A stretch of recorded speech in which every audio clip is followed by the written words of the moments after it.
commissioner and see what happens. Don't fuck this up. Don't screw this up. 2020 NFL Draft. The Miami Dolphins select Tua Tagovailoa. Yes! Quarterback. Yes! Well, there it is, which means for the first time since Kellen Moore, who is now the Cowboys offensive coordinator group, asked, we're going to have a We did it! in the NFL. And the baby's still asleep. Welcome into the Fin Addicts Miami Dolphins podcast on the Fin Addicts Network. That thumb-toed fella you just saw hyped up over the drafting of Tua Tagovailoa is my co-host Brian Byrne. Going to go a little Tua heavy here. Possibly the last time. We got to speculate. We're going to be seeing him soon. As always, I'm joined by Brian and Savak. We got a very special guest today. Before we get to all that, though, please, if you haven't already, subscribe to us on YouTube, Fin Addicts Network. Follow the podcast. Subscribe to the podcast on Apple iTunes, Google Podcasts, Spotify, pretty much wherever you can get a podcast at. We are on it. Also, make sure to do it with the other podcasts, the other great podcasts that we have going on right now, too. The Deep Dive with Jason Sarney and Seriously Sports with our very own Savak. Follow us on Twitter at Fin_Addicts. Also, we want to hear from you, so we created a hotline, 786-309-7558. Call or text your reaction to Miami Dolphins news, weigh in on our takes, suggestions, or if you have a dad joke of the day for Brian, drop it there. Please note that your texts and voicemails can and will be used against you on our media. And the hotline has been great, guys. Thank you very much. We've been getting a ton of voicemails, and we try to get to as many on air as we can, but just keep sending. Hey, I listened to all of them, so just keep sending on over. Savak, what's going on today, brother? Oh, not too much. I'm kind of recovering. I had to re-educate myself last night as to why I do not drink tequila anymore. Yes. Which is why I'm sipping coffee at 7 p.m. Yes, I saw you had that Tijuana flu earlier, man. Hope you're feeling all right, man. Yes, sir. Maybe tequila's in the past, getting a little old now? What are you, 20, 22? 28. I was close. I appreciate it, though. Thank you. Well, I'm glad you can join us, man. Brian, what's going on? What's up, man? I'm so excited for this. As you may know, if you follow me on Twitter, I had a COVID test Friday, been feeling sick. I've been in quarantine. I did ask my doctor, you cannot catch COVID over Zoom or YouTube, so you guys are okay. I was worried about that. It's cool to talk to human beings. I haven't been doing a lot of that. My wife barely will even speak to me. She screams at me from the other side of the house. But really excited to be here. This is a really cool show. We have a really special guest. We also, at the end of the show, or at some point of the show, maybe not the end, we'll keep you guessing, we're going to give away a Tua jersey since this is the Tua show. So everybody, was amazing with all the retweets, following on Instagram, YouTube, questions. So at some point today, we will give away the Tua jersey. And as always, we have a poll. It's eerily similar to a poll we've already ran, but since things have changed, there's no preseason, maybe the polls change. So here it is. How many games do you think Tua starts for the 2020 Miami Dolphins? 0, 1 through 7, 8 through 15, or 16? So Nice. We'll come back later on with the answers to that. Full disclosure, I forgot what Twitter said the last time we ran it, so it's all new to me, I'm still on the 1 to 7 bandwagon there. And Brian, I'm liking the background today, dude. You're out in the great outdoors, fresh air. I like looking at it. Yeah, dude, because of COVID, I'm not allowed in my office, so this is the least prepared I've been for the podcast. We're making do with what we got, though. It's all right, man. Hey, we're here to make it happen, man. Hey, it's all right. So let's just get to it. We have a very, very special guest here. Jayde Saylor of the Bama Network is here, and Jayde can tell us a lot about Tua. Jayde, how are you doing tonight? I'm doing great. I'm so happy to be on here. I think we were supposed to do this a couple weeks ago, and something came up, so I've just been looking forward to it. Yeah, thank you very much for joining us. Hey, stuff comes up, whatever. We're flexible. We can make it work. It's great to have you. Yeah. What are you currently working on right now? Well, we do Bama Network, which you can see in the name title, which is basically covers all Alabama sports from football, basketball, baseball, etc. But since sports have been put on hold and we got sent home from college, we started a podcast, and you can find it on Apple, Spotify, all basically the same thing as you guys. It's called Starting Lineup. So we cover mostly sports, but also just college in general to be more personal with our audience. But we move back next week, and we will be starting Bama Network back up. It's actually going to be a live show that we're going to be doing with another company, but that's like news that no one knows yet. So that'll be starting at the end of August, so we're really excited. So you can just follow the social media at Bama Network, or just my personal is at Jayde Saylor. Awesome. I'm sorry, what was the name of the podcast again? Starting Lineup. Starting Lineup. So yeah, go make sure you check out Starting Lineup. Brian, were you going to say something? No, my apologies. Jay, do you know anything about the Bama baseball team? Yeah, a little bit. So I transferred in the spring of 2019. So I've only been there for one like spring semester, and then obviously we got sent home in like the beginning of baseball season this year. So I know some, but not as much as like other sports. I love college baseball, and I know the SEC is pretty much tough top to bottom. I never see Bama a lot. So no, I think this was going to be a pretty good year for us, but now we've had pretty much everyone transfer, and we had one, I think, go to the draft. So I don't know what's in the future for that. Yeah, I'm sure a lot of people get drafted out of Alabama. So that's really the first time I've ever heard anyone say, I love college baseball. I think that's the first time that's ever happened. Bro, it's exciting, man. I mean, I love the MLB too, but you hear the crack of that, it's not the ding of the aluminum, but they're not even aluminum anymore. You hear that composite bat, dude? I don't know. And they're still out there playing for the love of the game, man. They're flying around. Dude, it's a beautiful thing, man. Don't hate on America's pastime. So, Jayde, how did you end up becoming a Miami Dolphin fan? I'm from Kentucky, and then I go to school in Alabama, so there's no NFL team in either state. And so I've always followed just like the Bama boys wherever they go, and never had a favorite team. But then Tua was just so special. I was like, wherever this boy gets drafted, I'm going to be like a diehard fan. Like, I'm going to get his jersey. I'm going to go to games. And so then I like full on committed to the role after draft day, and here we are.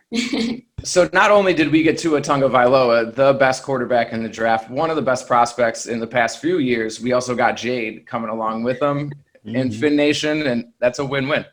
This is such a cool dichotomy that I've never seen before, but like Jayde is not alone. I have a lot of friends in Birmingham, and like they've never had an NFL team, so they pretty much just stay Alabama fans. But this year, all these Alabama fans are like, now all of a sudden Miami Dolphin fans. I remember Jayde on the day after the draft, she jumped on Twitter and she's like, who do I need to follow on Miami Dolphins Twitter? It's so cool that like he's just that transcendent of a player where he's making like, you know, college fans into NFL fans. It was one of the main reasons I wanted to have Jayde on the show. I thought it was a very cool aspect. We probably got the whole state of Hawaii behind us now too with the fans, man. Yeah. You know, for how good Alabama always is perennially. Yes, I said that right. They've never had a quarterback prospect like this. Their guys are always kind of like mid-round guys that never really work out. So yeah, I don't blame people at all for following Tua to the Dolphins. Yeah. Are you hating on the illustrious career of A.J. McCarron right now? I was just about to say their best quarterback prospect, at least under Nick Saban's watch, is currently backing up a former Clemson product. So I was going to make a joke and say, oh, Jayde, so you didn't want to follow A.J. McCarron to Cincinnati? But I wanted to keep saying Matt McGloin, and I know he went to Penn State, and I couldn't figure out who the name was. So thank you very much. I didn't have to ask. Jayde, we have a voicemail from a listener, Greg, who left a voicemail specifically for you, a question. You mind if we get at it? Just go for it. All right, let's hear it. Hey, David, Greg here. Got a question for Jayde today. What are, outside of the championship game where Tua throws the game-winning pass, and outside of the LSU game, what would you say are some must-see games of Tua's from college, and what game do you think was his best performance? That's a good question. I think Auburn, when we played them at home in 2018 season, was kind of like his like Heisman game. He wasn't injured. He had just actually recovered from the knee injury. And you got to see like the whole, like he was running touchdowns, obviously throwing. Like I feel like that was his best game aside from the national championship and the LSU game when he outscored them 29-0. But I feel like after that game, I was like, he's such a lock for the Heisman. Like he's got it. And then obviously he went and got hurt in the SEC championship game, which didn't pan out. But Auburn for sure, must watch. Yeah, that's always a must game anyway, must watch game anyways, Alabama versus Auburn. But yeah, he had a great game and made it much better. And Brian, you got a favorite Tua game yet or what? Yeah, I mean, there's a lot, but this being locked down the past 3 days, I rewatched a couple. I watched the Oklahoma semifinal before the championship game where he played Kyler Murray, and even though Kyler Murray got the Heisman, he totally outclassed them and dominated the Sooners. That's a really good game. You could see there was like something going on. Like he's like, yeah, you got the Heisman. Watch what I'm about to do. You know, like you could just see he flipped that switch. That's a really good game. I was watching the Texas A&M game from last year. It was pretty good. And the dude I haven't seen bad film of Tua, so throw on any game and be happy.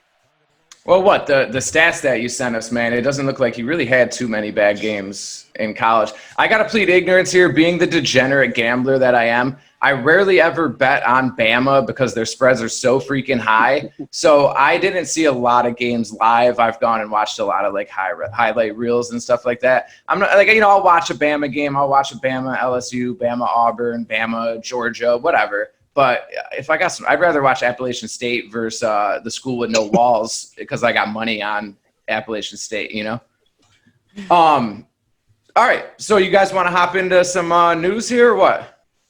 Yeah. Absolutely. Let's do it. We got a little bit of breaking news and show me your surprised face here. The Jets have traded Jamal Adams and a 2022 fourth round pick to Seattle for Bradley McDougald, a 2021 first and a third round pick, and a 2022 first round pick. So Adam Gase has ran another all-pro out of town somewhere. Brian, you look shocked by this news right now.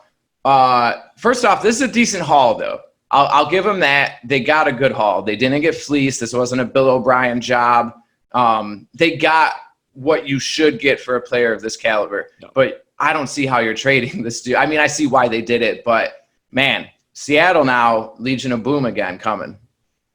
Yeah, first off, like you just said, I love all the Seattle lines now. They're plus 2,000, I think, for the Super Bowl, plus 1,100 for the NFC Championship game, even the plus 200 to win the division.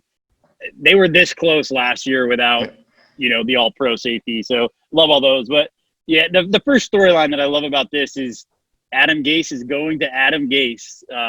He chases another all-pro out of town. He can't get his ego is too big to get along with talent. We saw it with Ndamukong Suh. We saw it with Jarvis Landry, with Jay Ajayi. Anytime anybody gets a claim and it's not going to Gase, and your name is not Peyton Manning, you got to get out. But I mean, you can't hate on this for the Jets. They cleared up. This is pretty much the same haul that we got for Laramie Tunsil. You don't usually see a safety getting you this many picks. It was a great deal for the Jets. It's kind of like a happy, sad thing. It makes them way worse this year, but they weren't going to be competing this year anyway. But next year, when they fire Adam Gase, which is inevitable, they're going to have a very attractive coaching spot, with a lot of draft picks. It's Adam Gase is turning into locusts. He comes to an area, he destroys everything in his path, and then good things grow from where he was. And I think that's what's about to happen to the Jets. This year is going to be rough for them he was their defense, a safety that had 100 tackles, 6.5 sacks, a couple fumbles, an interception. I mean, the guy's just all over the place. He was their team. What it does, I can't imagine what it does to the locker room. When we traded Minka last year, there was a lot of backlash, and everybody knew we were tanking. When you go at, the day before training camp starts, you trade your best player. How can you go in mid locker room and say we're trying to win this year? Yeah, I didn't save it. I don't have it in front of me. I know Le'Veon Bell wasn't too pleased with it, or he took the sarcastic route. I would like to take this time, since you mentioned Gase's ego, I would like to bring it back up of the reports that one of his favorite lines is, "I don't give a fuck, I'm rich," or whatever he says. I think he says, "I'm rich as fuck" or something. I'm rich. Yeah, I don't care. I'm rich as fuck is what he says. So that should, just kind of tell you all you need to know about Adam Gase. Jay, do you got any insight on this? Any take on this? What you think is good trade, bad trade? I mean, I don't know. Like you said, it's kind of setting them up for failure for this year, but in the future, like, they'll be set up for whoever comes in to coach. For the Seahawks, I feel like they are just trying to, like, do the most to get, like, while Russell Wilson's in his prom, and so that was just kind of what they felt was best. So, I mean, he's a loud personality, but I think he's a great player, so they definitely probably won the trade, at least for the first year. Yeah, that's a very good point. I mean, Russell Wilson is crazy every single week, the stuff that he does, but I tend to forget that he is, starting to age a little bit. So, yeah, that window is shrinking, and they're doing everything they can to kind of get in it. And we know that this team can coach the secondary and get the most out of a secondary. It's weird. Because it's the weekend, I was listening to a repeat of a show on Sirius, and one of their topics on Friday was, what are the Seahawks going to do with this secondary? And then, boom, this news comes out that, well, this is what they're going to do. Savak, where do you land on all this, man? Oh, I think it's hilarious. So while it's undeniable that Gase was the main reason for the souring of the relationship between Jamal Adams and the Jets, it's nice to see that the Jets seem to be learning, because doesn't appear that Adam Gase was actually involved with the trade process, because that deal was way too good for New York. That's, 2 first-round picks, a third-round pick, and a replacement safety who I'm sure is just overjoyed to be a New York Jet right now. It was actually a pretty sensible trade on their part, and that's not Gase's MO. So the real question, though, because Brian seems sure that Gase is going to be gone after this year, how long do you think they go in, or how far do you think they get into this season before the wheels come off and they crash harder than a homeless dude on a bicycle after pounding Steel Reserve? I think it's happening quick. Greg Williams has got to be livid right now and already dividing the locker room before the players get in the locker room. When we discussed this in our chat as a topic, one of you guys said that Gase won't make it to see these picks. He won't get to get the fruit of these picks that they just traded for. Oh, hell no. There's no way.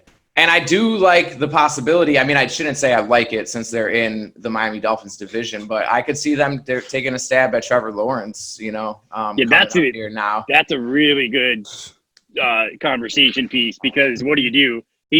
Darnold's got no weapons this year. I don't expect him to be that much better than the career 81 rating that he's been, with 0 wide receivers, not much of a defense. So what do you do after this year? You're picking in the top 5. You have the ammo to get Trevor Lawrence. Do you cash it in on Darnold, or do you chalk it up and say it's Gase's fault? Well, the concern there being that, even if they end up in position to take Trevor Lawrence, then you just put him into the same shithole of a situation that Darnold's sitting in right now. There's no weapons. They even let Robbie Anderson go. Yeah. Yeah. I'm a Darnold fan. I believe in his talent and his potential, but I mean, Trevor Lawrence, I think, probably has a way higher ceiling, I think. So you bring Lawrence in with no weapons, it's probably going to look a little different than Darnold. It probably doesn't happen. But it is an interesting topic, but I don't know. I think they would have to move on from Darnold at that point. There's one more element I want to touch on this too that I saw on Twitter. So Jamal Adams has had a bad attitude since he's come into the NFL, right? And everybody's been down on Jamal Adams for that attitude. But what have we learned about Adam Gase? We thought it was Jarvis Landry who had a bad attitude. We thought it was Jayde Saylor that had a bad attitude. Well, when it really shook out, it was Adam Gase that caused those bad attitudes. Jarvis Landry's been silent in Cleveland. He has not had any problems, Jayde Saylor's been a model citizen ever since. So, does Jamal Adams have a bad attitude, or has this been Adam Gase the whole time? Savak, what happened there, man? I was just going to agree and say thank you. I've been trying to tell people for the last 2 years, dude, Jarvis Landry was awesome, and he hasn't had anything bad to say about us now, and he's certainly been silent in Cleveland. And he was the one we should have kept, and Adam Gase has been at the center of all these controversies. I'm still amazed that the Jets hire him. They had a front row seat to this whole shit show. Watched it go down like a Led Zeppelin, still decided, you know what? We should bring him here. I can't, dude. I can't even. I don't understand the band reference, the Led Zeppelin reference, but all right. Would you, would you like me to break it down for you? No, it was a joke. It was a plane or something. So the Jets aren't a good organization. They're not ran well top to bottom, so it's not super surprising there. I'm a little nervous. Joe Douglas, I mean, he landed this trade. He's the new GM, started last year. He was great in Baltimore. This could really be the turning around of the Jets. This could be the last year we kind of make fun of him. Once he hires his guy, he had a pretty good haul. Even without Adams, they're not far off defensively. They're tough defensively. They play hard. And yeah, the Gase thing, it's like that buddy you have that breaks up with a girl every month, and he's like, oh, they're crazy. Then you come to find out you're the common denominator. It's probably you. It's probably not these people. It's you. That's Adam Gase. He's the common denominator here, so it's probably him who's the crazy one. All right. Let's keep it moving to another trade, an even bigger trade, if you will, here, a blockbuster. The Miami Dolphins, our Miami Dolphins, trade a conditional 6th-round pick to he was with the Bears. I don't know. Did he? Yeah.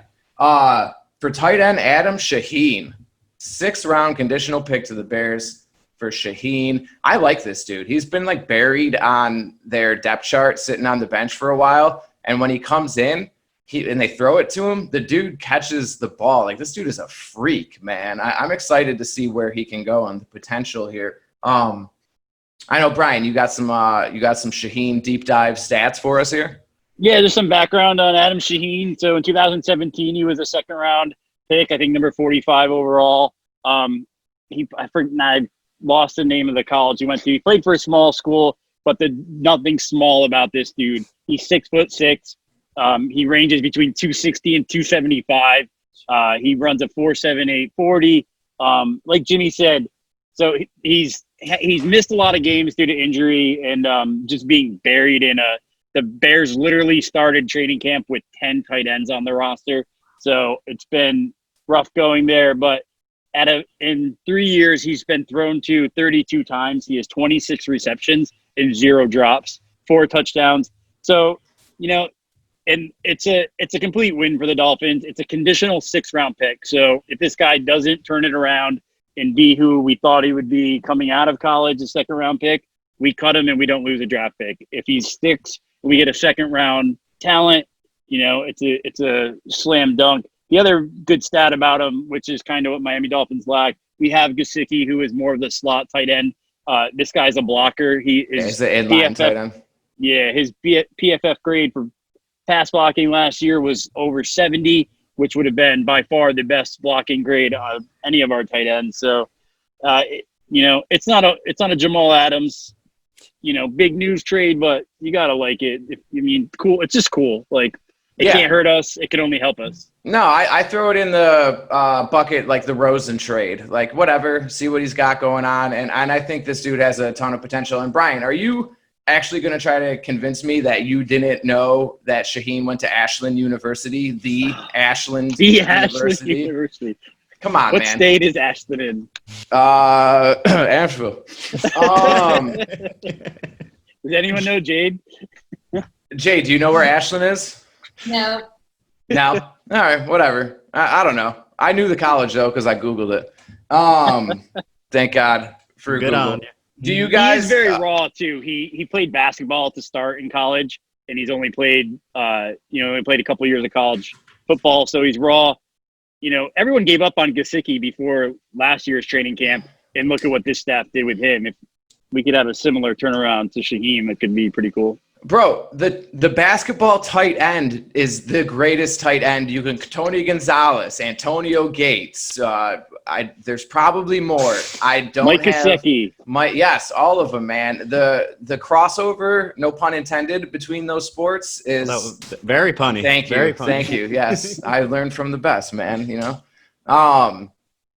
it's huge. I like this. You know, what's the harm? Savak or Jade, you guys, anything out? You want to move on? You guys got anything for me on Shaheen here?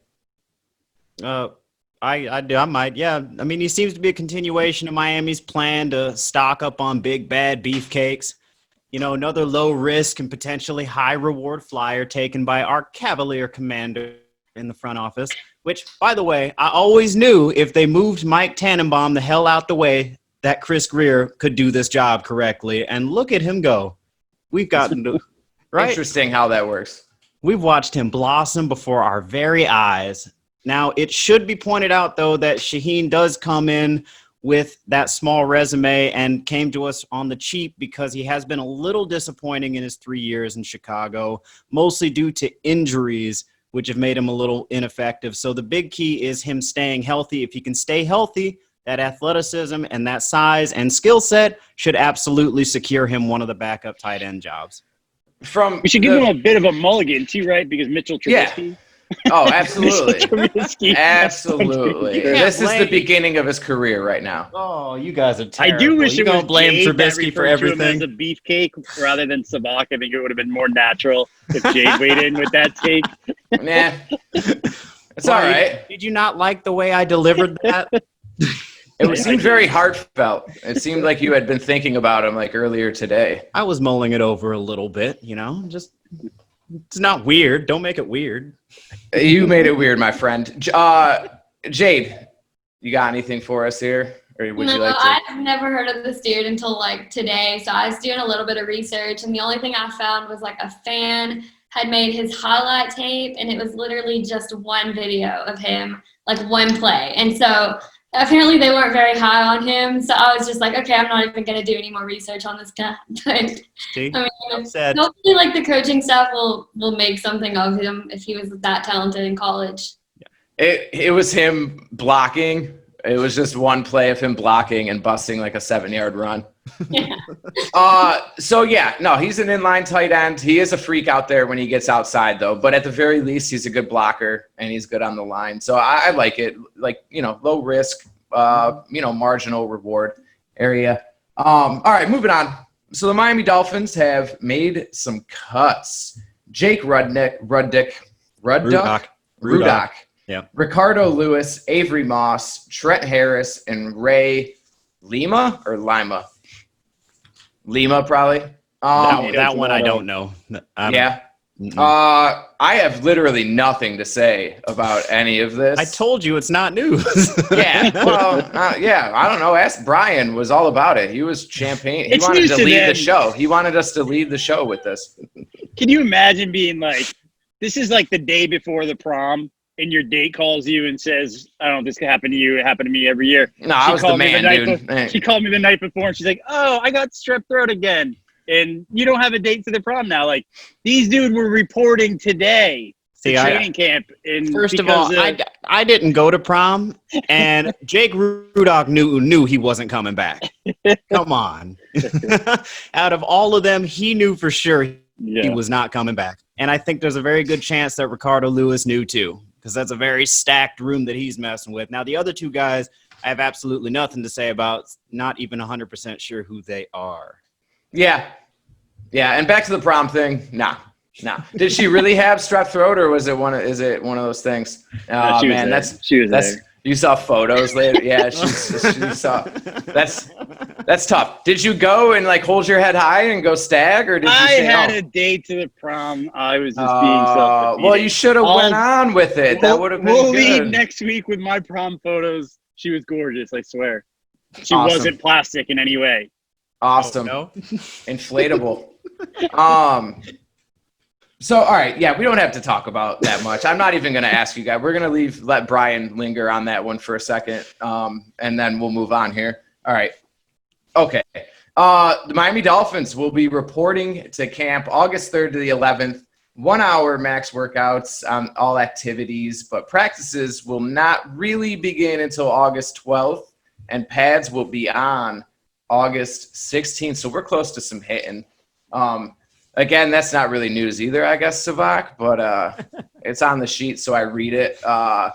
It kind of reported today, but it's really just COVID testing for the next week. It's like they're all there, they're all in proximity, but until they get like 4 tests, they can't really do anything together. So they're all in South Beach chilling. Hey, Exactly. you know, no better place to be, man. There are certainly worse places to be quarantined. Yeah, Like Green Bay. Hey, Now that is not we got nice. fans in Green Bay, dude. Shout out to Green Bay You mean 712. Buffalo, New York, I mean. Hey, don't you be mean to those cheeseheads up there, man. They are very nice people, I've heard. All right, I'm not. You guys are derailing this. All right, I got to do my hosting duties and step up here. All right, we got let's hit the vid. Can we get the Tua hype vid or what? We ready for that? Let's do So I told you guys every week, do not expect Savak to do these videos every single week because it's hard work. But nope, this dude just keeps cranking them out. So here's a Tua hype vid to make up for the monstrosity this podcast has become. The music on this video is done by the Honorable Solo D. If you don't know who that is, follow him on Spotify and Twitter. He makes amazing music for Dolphins, Hurricanes. It's great stuff. All right, let's check it out. I'll shut up. Get familiar. Chia, welcome to the most loyal fan base in the world.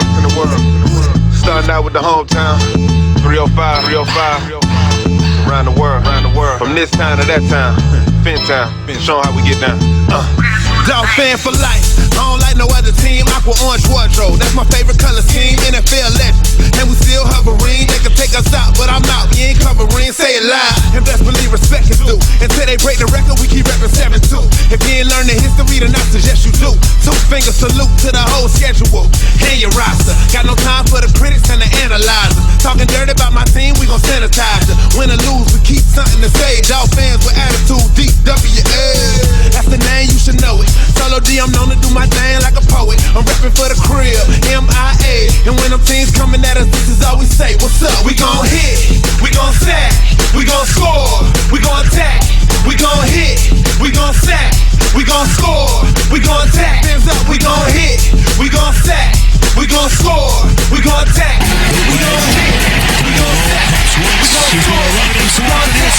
Do it for the culture, represent the legacy, no flip-flopping. Loyalty's the recipe, we wild for the team. We overly committed, hate the Jets and the Pats, and we openly admit it. It's okay, keep the juice on our team, though. OJ, whole squad well seasoned, though. Obey, John Schuler, that's the mayor. And then the man for president, cause that's our favorite player. Go get Thomas and Taylor to fill the Oval Office. And bringing Patterson, McKay, supposed to taking offense. Bringing them new Dolphins, and that's how we gon' roll. Every year we gotta go to hit another Super Bowl. Riding with them either way it go. Fans for life, that's why we throw the four. Laser vision on, extra focus. If you ain't never noticed, next time you gon' know this. We gon' hit, we gon' sack, we gon' score, we gon' attack, we gon' hit, we gon' sack, we gon' score, we gon' attack. Hands up, we gon' hit, we gon' sack, we gon' score, we gon' attack, we gon' hit, we gon' sack, we gon' score, we gon' attack. Hands up, they gon' hit, sack, Rob County gon' score, attack, West Palm gon' hit, sack, score, attack. The whole Florida gon' hit. For those of you listening and not watching, just envision Tua just straight working dudes for 2 minutes and 20 seconds, man. First off, that song is a banger. Mm-hmm. Shout out to the Honorable Solo D. Thank you for that. I know there's a lot more exciting stuff in there, but my favorite stuff is that kid looking left, then coming back right, and boom, missile, man. The look away, man, looking receivers open, looking defenders off. He is so NFL ready. Jayde, you're our resident Bama Tua expert. First off, what did you think of Savak's great work? Great video, right? Well done. I don't know if you noticed, there's a time when I was like blinking a lot. I literally had tears in my eyes. Like, I wasn't ready for that. It's just like, I'm not ready. Jayde. I was like, wow. Emotional. It hit you right. I was literally watching Jayde react to that more than I was watching the video because her smile was touching her ears. Savant, that's got to feel good, man. Looks at me she just watched that video. Hey, you better start learning how to throw a football. So obviously you liked the video a lot, and we're gonna get more into Tua and what you think of him later. You got any kind of takeaway from that video though, or did a play stick out? Something that you saw on that tape that you liked? I was just kind of taking it all in. All right. Looking like play to play, but all right. All like really good plays. So yeah. A lot of good highlights for that. Yeah, well, it's very obvious that you enjoyed that video. You liked that video. So, yeah, if you like the whole thing, you like the whole thing. I mean, it's all great. It's all – the dude's just putting in work. It's a beautiful thing. Savak, you knocked it out of the park again, man. So what went it – like, how much did you look through? It had to be great watching all of his highlights and going through all that, huh? Oh, yeah, absolutely. I think – It's a lot of fun watching him play just because of how naturally talented he is. Yeah. I mean, he gets down, man. We were talking about that a little bit earlier on. You know, how many different offenses did he play in at Alabama, and he consistently made plays. I was incredibly excited to put this together. In fact, when Brian suggested it, I was like, oh, this is going to be awesome. And then, you know, he told me, oh, Solo D said we can use his music. And I'm like, get the hell out of here. And so when I was listening to that, immediately I'm like, you know, it'd be really cool. Do some flashes of like the Marino and then Fiedler and all those other quarterbacks. And then all the greats, the other greats. Yeah, we zipped right on through Matt Moore, Jay Cutler, Fitz, and Tannehill. Go ahead. It was a great video, man. I had something. I lost it really quick. Brian, what'd you think, man? I know you're hyped up for Tua, bro. You've been hyped up for it since the start. My shed's over here. I almost did a Kool-Aid man. When I first watched the video, I was in the shower. I almost like ran through the wall. It gets like the only bad thing I have to say about that is Chad Henne's fat head right before we get into all the Tua stuff. That face still pisses me off, but Tua, you know, as he's going to erase a lot of those shitty memories of Cleo Lemon and Chad Henne and a bunch of other guys I don't even want to talk about. So I liked Culpepper. I love Jimmy's point. Pepper, he was a bad deal. He's a great Minnesota Viking. If you're a Viking fan, you can love Dante Culpepper. The only thing that made it horrible was that they took him over Drew Brees. But I'm sorry. Go ahead, Brian. Yeah, I loved your point, Jimmy, with the eyes. Trent Dilfer actually said that is probably Tua's best attribute. He sees things like Russell Wilson does before they happen. Even Tua said that that's one of his what he brings to a team, that pocket presence and that awareness, that being able to anticipate in, I don't want to invoke the holy name of quarterbacks, but who does that really well besides Russell Wilson? Tom Brady. Tom Brady knows where that ball's going before the ball's snapped. That's how I see Tua, reading defenses. He knows before anyone else knows that the ball's going where it's going. The other thing I noticed today when I was watching some video that's just insane is if he's standing in the pocket, 3-step drop, 5-step drop, or he's running and has a guy on him, he can deliver the ball with the same accuracy. Yeah. It doesn't phase him. It's just so my first time I watched Tua was the national championship game. And I'm sorry, Jayde, I was rooting for Georgia. I hate Alabama because of Nick Saban and what he did to the Dolphins. But by the end of that game, I'm rooting for Tua. You know, by the end of the game, I'm like, can we be bad enough in 2 years to get this kid? Like, it was instantaneous.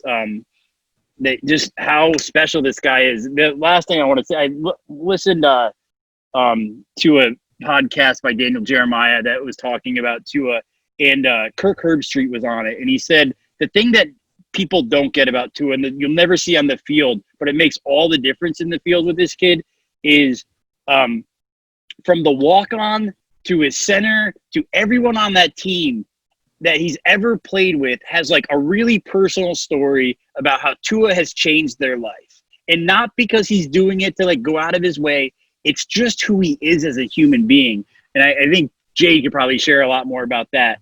But what happens when you get a guy like that is the complete locker room changes, the complete culture change, a complete history change. And not to put too much pressure on the kid, but that's what I'm hoping for. There's already a ton of pressure. He knows that. He's felt it before. I don't think that kid cares about pressure. Yeah, that's what like the really great like just humans have. And then when it transfers into this sport, that's what is amazing. They make everybody feel like they're the most important person on the team, in the room. And that's a really great quality to have. And that's a great quality to have in a leader, in a quarterback. You know, Savak, you mentioned natural talent. And one of my favorite things about him is that he'll tell you that it's God-given talent. And I'm not a religious man per se, but I don't have any other way to explain the stuff that this kid can do and the human that he is and the things he can do with a football and the things he sees. Like it's God-given. It's as simple as that. This dude was meant to play quarterback, and now he is our quarterback. And I know, Jade, I'm sure you've had this question a million times, but it's a good little segue here. You were on campus with Tua, obviously. You've seen him arguably more than almost anybody, you know what I mean, aside from, you know, a coach or somebody right on the team. What are the Miami Dolphins getting, you know, as a football player and as a person off the field? What are we getting here? And I think you know what you're getting on the field. Film, you know, says all of that. As a person, like, he single-handedly changed like Alabama football culture, which I would have not thought possible considering it was already like how it was. It was already so big. The fans are so into it. And he came and just totally made it like a new thing. Like it was his world and we were all just living in it. But he's so like humble about it. He's not like, he never let it get to his head. And he's always just been like a really great person, like to know personally, or just like the kind of person you want representing your city. I had a class with him, so that's like the most like personal I got with him. It was like a really small class. And so obviously students don't treat him any different than any other student. So you got to like really get to know him, and he's like really funny and just like a really cool down to earth type of person. It's like as a person, like he's great. Like you said, he's very faith-based and very like family oriented. So, I mean, as far as that goes, like you really can't ask for a better person to like be in the locker room and like lead your team and then be the face of like the Dolphins on the field. Like it goes without saying, like he is generational talent. So just be ready. What class was this? I was just gonna ask that. Yeah. What was it? Advanced public speaking. Oh, okay. Who did better? Who got a better grade, you or Tua? Well, he actually dropped the class through the semester. It was during football season. He was never there on Fridays because obviously they had games. So I don't know if that was like a problem and he just didn't need to have classes on Fridays, or I don't know if the injury played into it. I can't remember when he dropped, but yeah, he just stopped coming one day and I was like, oh, well, I guess he's gone. Did half the class drop right after he did? Like everyone, Tua's not coming, I'm done. Public speaking's not important anyway. No, it was funny though because he was gone one day and our professor like had a sit down chat with the whole class, and she was like, he has a lot of pressure on him. Like, please don't talk about football. Please treat him as a normal human. And like, I mean, everyone did that anyway. So that's to get selfish for a second and just talk about football based off of the actual human being that he is. Like, I love the fact of just who he is as a person. And if he doesn't do well in the NFL, whatever, you know, bite my tongue, he's going to have a great life and he's going to do great things regardless of where it's at. But just to be selfish and talk football, like that's the dude you want. The guy that's going to come up to the podium and they're going to be like, oh, you threw 5 touchdowns, this and that. And he's going to mention God first. Then he's going to mention his teammates. He's not going to go up there and throw somebody under the bus. And your teacher said that. And if I had to guess, I don't know the guy, but if I had to guess, he wants to be treated like a regular dude. He doesn't want to walk around with a giant hat and a scarf, no names mentioned, New England, but he just wants to go play football. He doesn't want to be the spotlight and the prima donna and this and that. The dude wants to live a good life, be happy, healthy, and play ball. And going back to the classroom, like he'll even tell you he always sits in the very back corner of the class because he doesn't want to like draw attention to being like in the middle or the front, and just like he always tries to keep to himself and doesn't really want to open up to the class. So that's why she was like, treat him with respect, because this is like a class where we have to talk to each other. So like don't let him like feel like you're treating him like a celebrity. So I mean, that's awesome. Him. Yeah, that's awesome. He seems like a great person on top of a possibly one of the best, coming in already. So the future's bright. It's exciting. He's a good dude. No better face for your franchise. Anybody else got anything for Jayde? You guys we're making some good time here. You guys I do actually, as I've been wanting to ask somebody from Bama this question because, you got to witness the whole town become Tagovailoa town. And I want to know, what were your thoughts on his brother Talia transferring to Maryland? I feel bad for him. I know him more on a personal level than Tua, but he would never say this, but he's always lived in his brother's shadow. Like, he's always been Tua's brother. He's never got to be his own person. Mm-hmm. He did not want to go to Alabama, for college. That was not his pick, but his family moved there from Hawaii, and that kind of just came without saying that he was going to go there as well. So I'm excited for him to, get his own opportunity, because I fully expected his dad to have him somewhere in Miami, like FIU or U of Miami, down there just continually following in his shadow. Obviously, he's not Tua. He's not got as much talent, but he's still a great guy, and he's still, a talented player, and I think he'll do really well up there. So I'm glad for him to just get an opportunity to, get out of the shadow. He'll still always be Tua's brother wherever he goes, but, I think it's good that he can make a name for himself, his own possible legacy at a new school. I can dig that. There's not many better programs to go to if you're looking to throw the ball around and try to make a name for yourself. Maryland puts up points. They go fast. They throw it around a lot. And their head coach was previously Alabama's offensive coordinator and stuff. And so there's a lot. Yeah. So, I mean, you don't have to be a professional athlete to get that. Anybody with an older sibling, you can take it down to that tiny little level of our lives. How it is. Now imagine that on a huge grand scale. No, that kid deserves every right to go live his own life and take his own shot. And especially considering he wasn't originally supposed to be a quarterback. His coach, he was originally playing center, snapping to Tua, and then their coach went to their dad and was like, hey, you know what? I want to try him at quarterback. Yeah. And he seemed to have a pretty natural feel for the position too. So admittedly, though, I was a little selfish and greedy. I was hoping he would go somewhere in Florida. If not in Miami, then, I don't know, one of these programs that have one of those air raid based offenses, because then he'd really get to throw it around. And but I'm happy. I'm excited for him, and I hope he does really well up there. Yeah, hopefully nothing but the best for him. I'll definitely, hopefully he gets some playing time this year or something. I don't know what Maryland's quarterback situation is. I know they had a good starter last year. I don't know what happened to him, but I got to brush up on my Terps football here. Anybody else got anything? I think, Brian, if you want, man, hit us with that poll result. We'll touch on that real quick. Oh, yeah. I forgot we were even doing a poll. Yeah, man. Usually I'm the one who forgets, so I got you this time. So, with 71% of the votes, the people of Twitter think he will play between 1 and 7 games. 20% thinks he'll play 8 to 15. Only 1.4% thinks he'll play all 16 games, and 6.8% believe he will redshirt the entire season and not hit the field. I'm with the 1 to 7. I don't think it's going to be about talent, but I don't think the red shirt has any legs. Brian Flores is not that guy.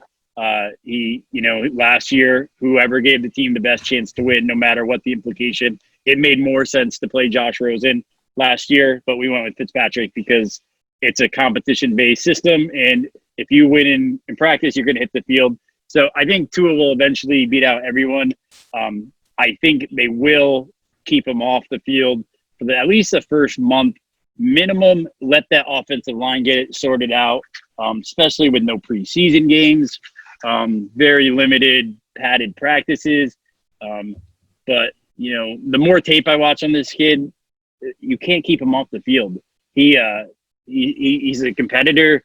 Trent Dilfer, again, was talking about they play this, like, stupid game in, like, their little camp, and Dilfer got the best out of him one time of, like, the 50 times they played it. And, like, Tua wouldn't shut up about the one time he lost. It was like, we need a rematch right now. We need a rematch right now. So I think eventually he beats out Fitzpatrick and just makes it impossible to keep him off the field. So I would say, yeah, between 1 and 7 games he plays. Yeah, I'm on. I've been beating that drum for a while now. I'm with you on that. I think, you know, the talent's just too much to leave sitting there. They're gonna see him making some crazy throws in practice and working his hardest and doing his thing. Like, for as humble and as great as he is, the dude doesn't want to be sitting on the bench also, you know, like a part of you, no matter how humble you are, you know you're the man and you know you want to be out there. So you can have all the humility in the world. You don't want to sit there. So I think it's probably, if I had to guess, it's that Jets, you know, sandwich with the bye week. I could see it somewhere right around there. But I'd definitely say 1 to 7. Jayde, what do you think? We're going to see Tua this year?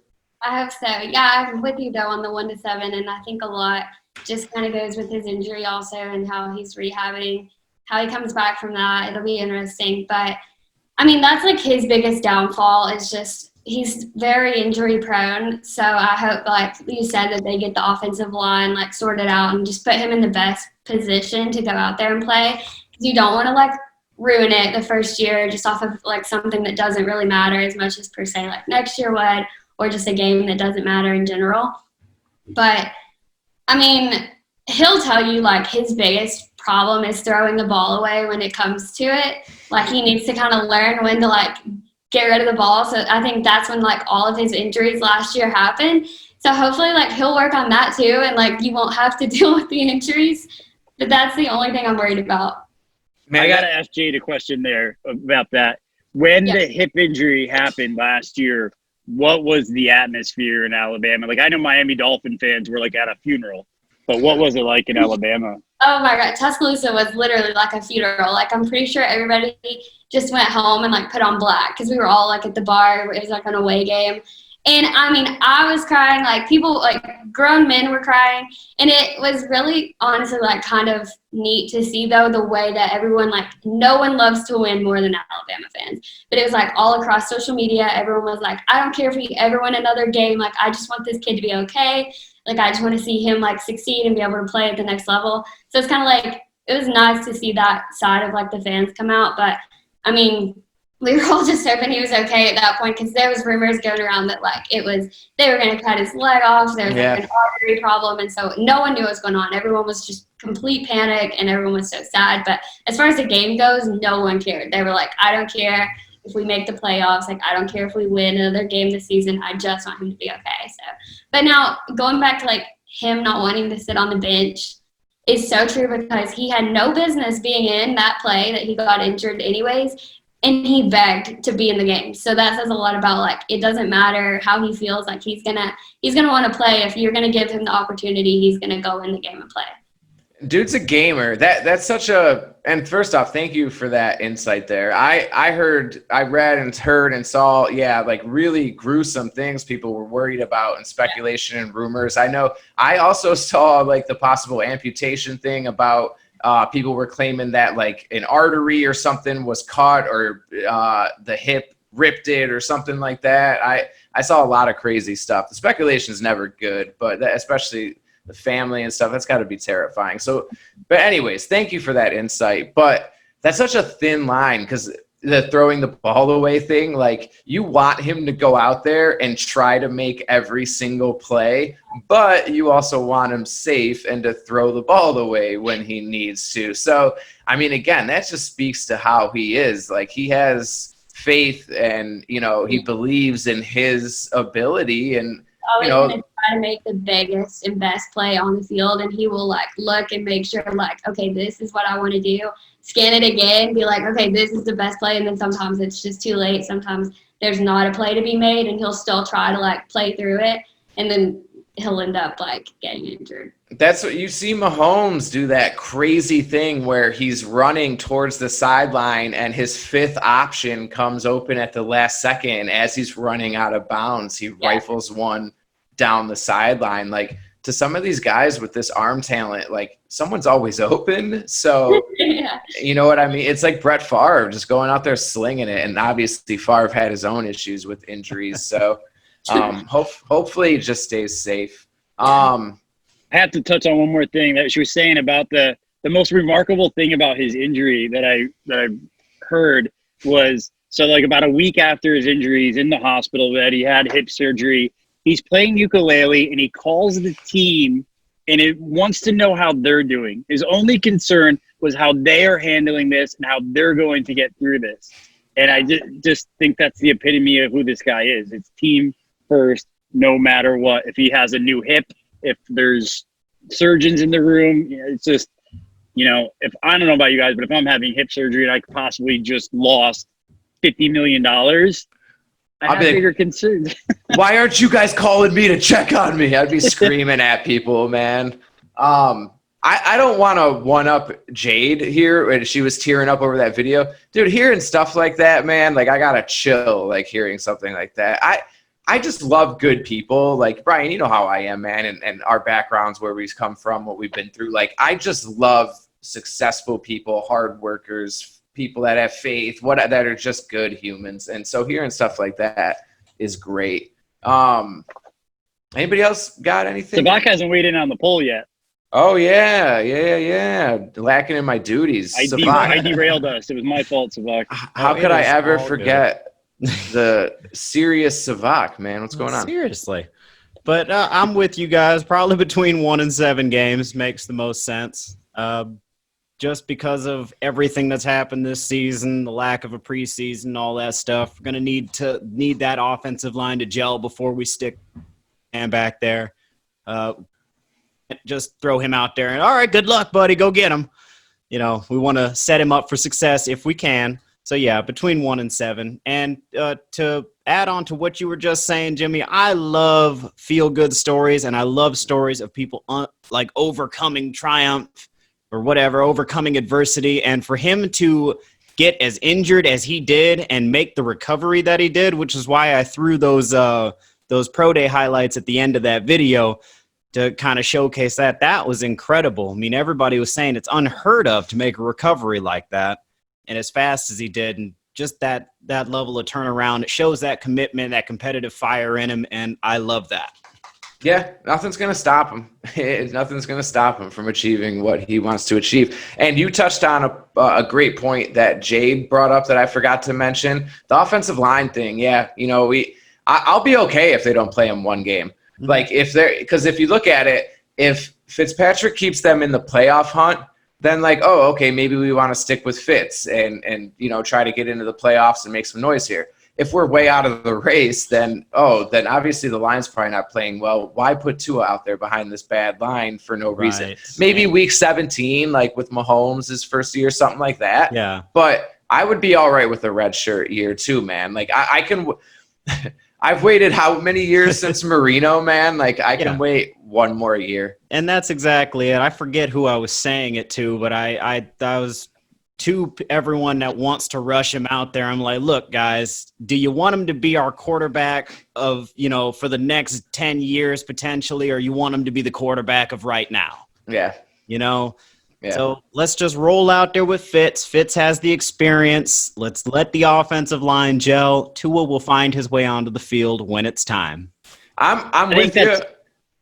I'm sorry, Brian. I think that's all great in theory, and I think I'm with you guys. I'm all for redshirting him. I'd like to see Fitzpatrick have one last hurrah, take us to the playoffs. I think it would be fantastic. But what a story. I don't think that can happen because it's Tua. The guy is he was born to compete at football. Yeah. Like we said it earlier. This is what he was put here on earth to do. There's no way you're keeping him off this field. Yeah, he's gonna work his way onto the. Talent always wins out, man. Yeah. Jayde, I have a question for you. Do you currently have you ordered? You have a Tua jersey? Have you ordered a Tua jersey? Or you back ordered a jersey? Are you waiting for your student loan check to come in to get a jersey? What's going on? No, I was like, gonna order, but then I was like, I know like he's not gonna play in the beginning, and I didn't know about a season at first. Also, when all this was going down, but my birthday is next month, so I was like, I'll just wait it out, and I'll ask someone else to buy it for me for my birthday, so I don't have to be out almost $200. So, all right, so your name is in this box, so there is a chance. Oh yeah, it is. Right now that's a good segue. Birthday present. Yeah, it is. Good job on the segue.